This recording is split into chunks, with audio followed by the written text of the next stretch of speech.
Hi everybody, I'm Adrienne and welcome to my channel Handmade Everyday.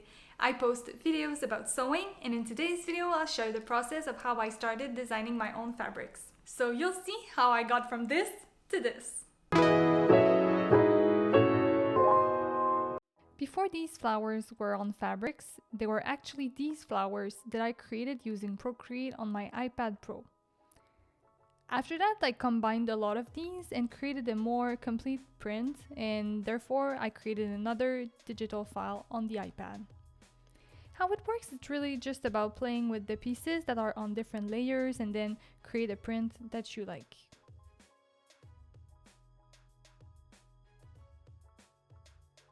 To make sure that this print repeats well on fabric, you need to copy-paste elements on the limits. And then when you combine the squares that you designed, they all should match perfectly to repeat well on fabric. I also wanted to make a non-directional print as it's more forgiving when you make a mistake during the cutting part of the creation. So that's why I looked at the square upside down to see whether or not it looked fine. Once you're satisfied with the look of the print, you can play with the colors to get a few variations.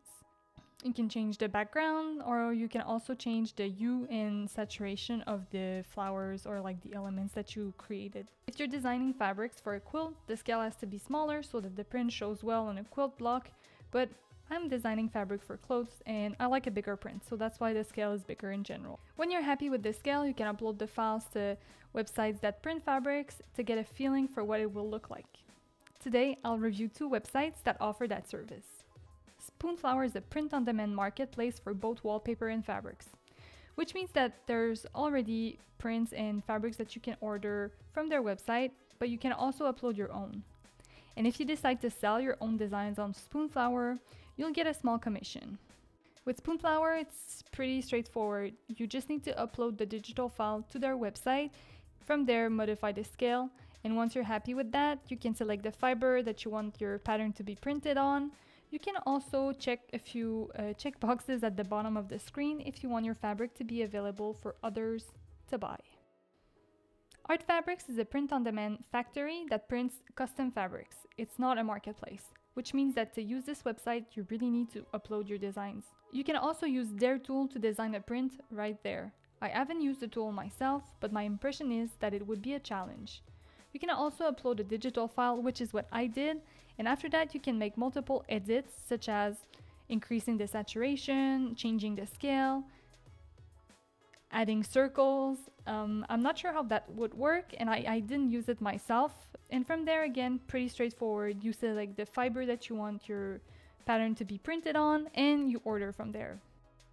Now, I really wanted to compare both services to see how it would work with the same digital file. So I uploaded the same digital file to both websites and ordered cotton gauze from both. The first fabric that I received is the fiber that's described on Artfabrics as 100% cotton gauze. The weight is about 135 grams per square meters, and the print through is medium, roughly 40%. The fabric is soft and flowy, and it really was what I was expecting. It was pricey though. When you order under 2 meters, it's $30 a meter, and when you order between 3 to 5 meters, it's $25.50. You cannot really order smaller quantities from Artfabrics, so you sort of have to commit or to order the sample pack, which I highly recommend so you can get a feel for each fabrics. And then I received the order from Spoonflower. The fiber is described as organic sweet pea gauze. The weight is 120 grams per square meter.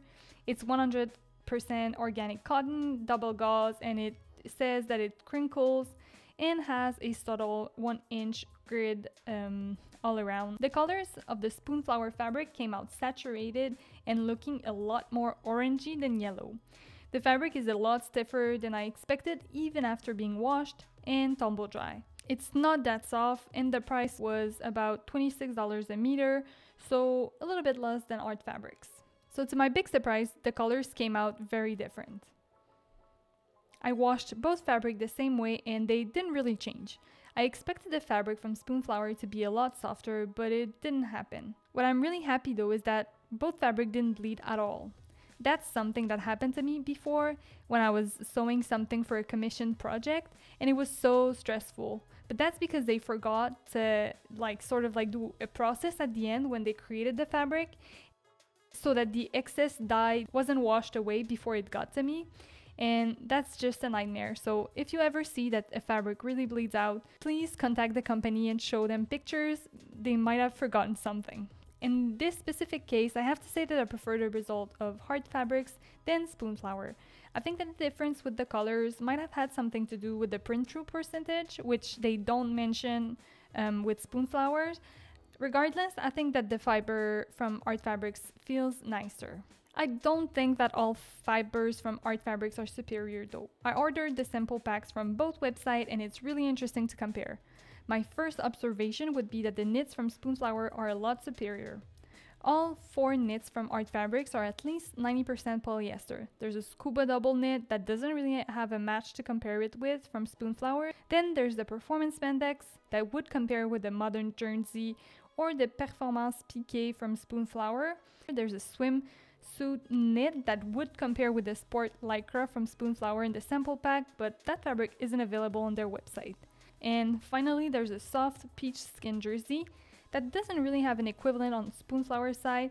It has a lot more drape than any of the other knits that Spoonflower have. What's really nice though from Spoonflower is that you get these other knits that are your staple cotton spandex jersey in 2 different weights, and they also have a very nice fleece that's 225 grams per square meters.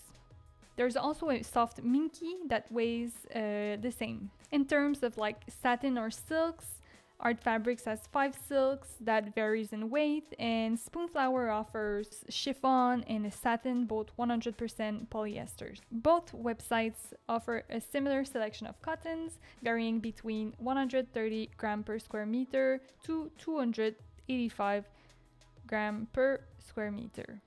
Designing my own fabric for this dress was a really satisfying experience. It really pushed my creativity to another level, and I couldn't recommend it more. It's more expensive than buying fabric from a store, but again, it makes for a really special project.